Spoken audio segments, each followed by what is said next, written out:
cannabis activist? Probably since I started smoking cannabis originally, which was in around grade 9, when I was in school. I started smoking it every day for a month or two, and then I stopped for a few years. I finished my school, the important things, until grade 12 when I could go to university. And then that's when I started smoking again, every day. And since then, really, I've really been an activist for the plant because I believe in human rights and that everyone should be able to have some sort of rights, and they should all be similar for a lot of people. Like if people have more money, they should not have more rights. I don't think that's something that's fair. I think everybody should have the same amount of rights no matter how much money you have, no matter what color your skin is. If you're a woman or a man, if you're gay or straight, I think if you're human, you should have the same rights of all the other humans. And so right now, and it's always been this way, people don't really talk about it, but when you think about it, cannabis has only been a human right for rich people. Rich people they can smoke cannabis anytime, anywhere. They can buy as much of it as they want. They can grow it. They can sell it. If they get in trouble, they can just pay for an attorney or pay for a judge or somebody who is their friend, and they don't get in any trouble. Mm-hmm. If someone like me or you is to grow cannabis, we can go to jail for 10 years. We don't have the money for the big attorneys and the big lawyers. We might not know the judges. We might not know the district attorneys who are prosecuting us, but the rich people do. And they go to parties with these people every night. And their schools, their children are in the same schools together. And so they kind of they look out for each other. And so I've really been fighting for cannabis specifically for the last 5 years because it's one of the easiest ways to see corruption from the rich, the upper class people, for more of the lower class, middle class people. Cannabis really shows how corrupt government is because it's just a plant. Anybody can use it. It grows naturally in the ground.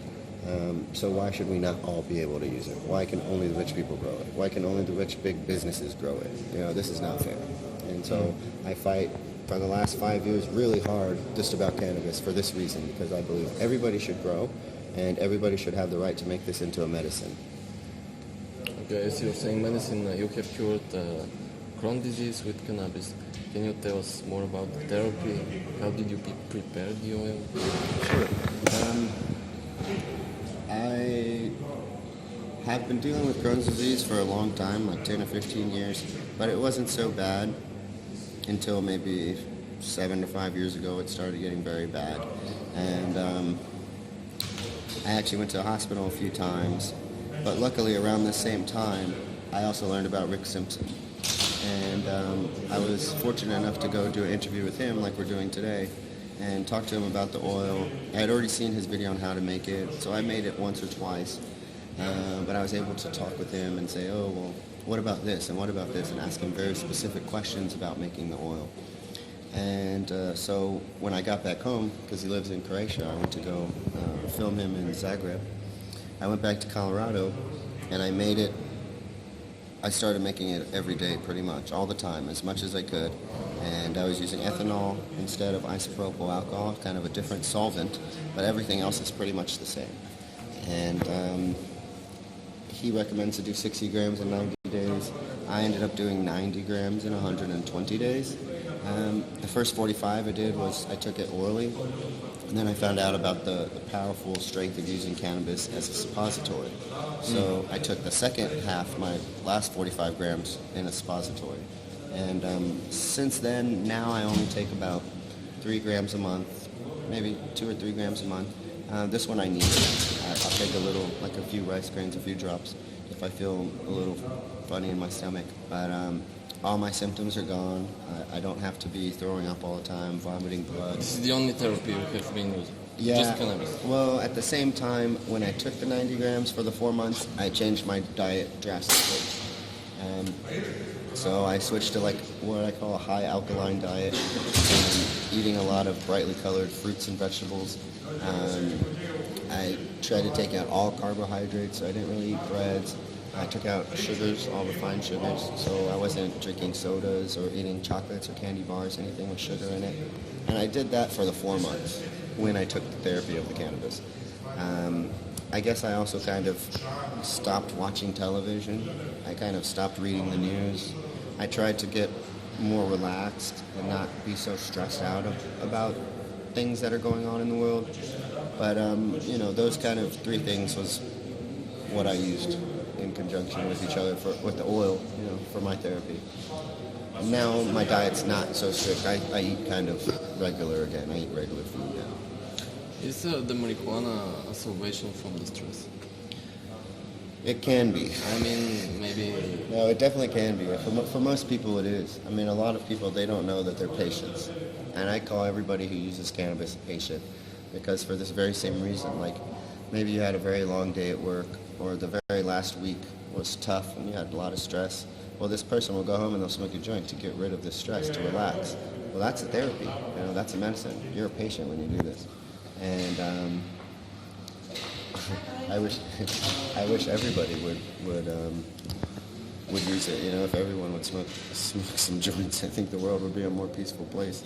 But for me specifically, I have to continually be smoking because I'm always stressed out about so many things that I just have to smoke all the time or frequently. And so when you take the oil, it's actually pretty nice because it cuts down on the need to smoke so much. You can get the same medical benefits. You mean oil with CBD and THC or just CBD? Just THC. When I talk about oil, I only talk about THC oil, kind of made like the Rik Simpsъn style. So I mean high THC oil. Do you have a psychoactive effect from that? Yeah, actually you do have a psychoactive effect. Especially once you start taking a lot, like when you go up to 1 gram per day, you'll definitely be feeling it. You could be a little bit lightheaded, a little bit out of it. So the way to get around this is to take it via suppository. When you take the oil in a suppository instead of in your mouth. Suppository? What does that do? It's for your butt. You put it in like a capsule and you put it in your butt. Yeah. And then when you take the oil this way, then you don't have psychoactive in your head no more. So which one is actually the curing ingredient, THC or CBD? THC is the real healing effect, especially when we're talking about cancer, which is one of the most ones we talk about. You can do some research online. A lot of people don't know this, but THC kills cancer. That's the main reason why we use it. And I believe it's Dr. Cristina Sanchez from Spain did a lot of research in this. This is how THC, they call it, causes apoptosis, which it tells the cancer cell to kill itself. And that's the problem with cancers, is the cells are mutated and they never know when to die. So the cannabis oil, when you take the THC, it goes in there and it tells the cell to die. What is the best recipe for making good oil? I would say the way I make it. So I'll tell you, I have a YouTube page. Right now you can go on YouTube because my Facebook is shut down. And you just type in making cannabis oil with Майк Уайс. And I have a very detailed video about how to make it, what ingredients to use, how much ingredients to use. It talks about dosing. It talks about how to make suppositories. And that's the way I would recommend it. It's the safest way and simplest way to do it. Okay, so in Bulgaria, cannabis is absolutely forbidden, and people don't know what strains they are smoking. How important is that? It's pretty important, actually. When you're treating a serious disease, which is most of the time when I deal with patients, I deal with people who have serious disease that will die. So maybe they have cancer or brain tumor, something serious. And so when you're making this oil, if you make it with the wrong strain, like maybe if you make the oil with the sativa, this can have a little bit of an opposite of an effect that you might want. It will still have the same healing powers, so it can still kill cancer, but when you have cancer or something serious, you need to be resting and sleeping and relaxing and being in bed as much as you can so your body can heal. So if you make the oil with the wrong strain, maybe a sativa strain, this can give you energy. And you don't want energy because you need to be relaxed, not be moving around and gardening or doing chores. You need to be relaxed. Is it dangerous? It can be quite dangerous, and that's part of the problem, really. It's hard to make it. If you do it in my video, that's really the safest way that I know how to make it without using some sort of very high-tech machinery, like fancy machine. But the easiest, the main thing I can say is just to do it, make the oil like I show you how to make it, exactly, every time. Don't be in a hurry. Don't be rushing. Do it carefully, and everything will be okay.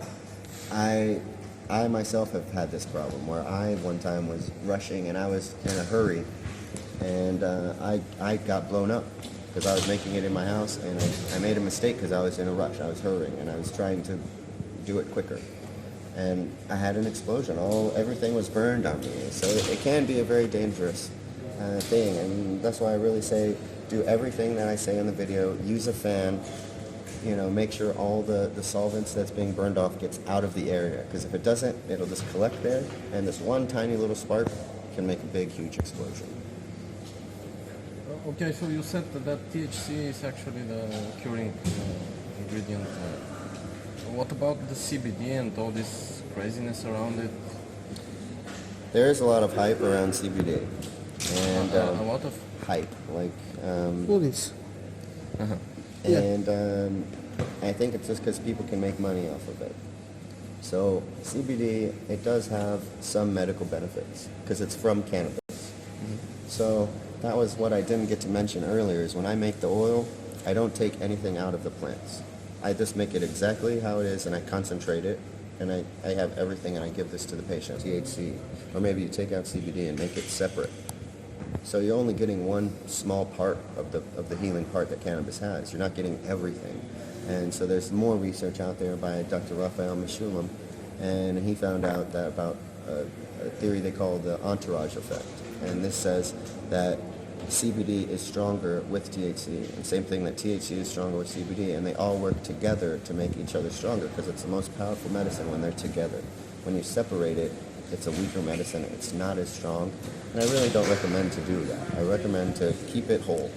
And people have been using it that way for 1,000 years or 2,000 years,